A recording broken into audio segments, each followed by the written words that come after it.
आतां आमचो hunger strike आसा तो कंटिन्यू उरतलो आनी आमी पयलीं सांगलां की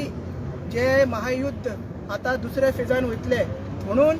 आमी सगळ्यांक सांगलेलें आसा आनी ऑफिशियल अनाउन्समेंट आमी आयज चिंबोलकार जे हंगर स्ट्रायकार बसला ते तुमकां करता की 4 तारीख येता ते आयतारा सकाळी 10 वरांचेर ह्याच जाग्याचेर एक व्हडली महासभा जातली आनी त्या महासभेक आमी ह्या युनिटी मॉलाच्या आगेज कित्याक झगडटा आनी ह्या सरकाराच्या आगेज कित्याक झगडटा ते सगळे गोंयभर दाखोवन दितले तर ते मिटिंगेन आमी तुमकां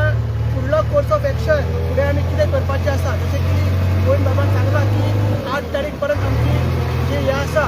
कोर्टान बॅटल आमची चालूच आसा बट कोर्टा भायर आमची बॅटल ती चालूच उरतली सो फुडलें कितें आमचें डिस्कशन आसा डिसिजन आसा ते मिटिंगेकूच ठरतले. Granting partly interim relief to the petitioner, the North Goa Principal District and Sessions Court has ordered interim stay on the ongoing construction of Unity Mall at Chimbal till 8th January.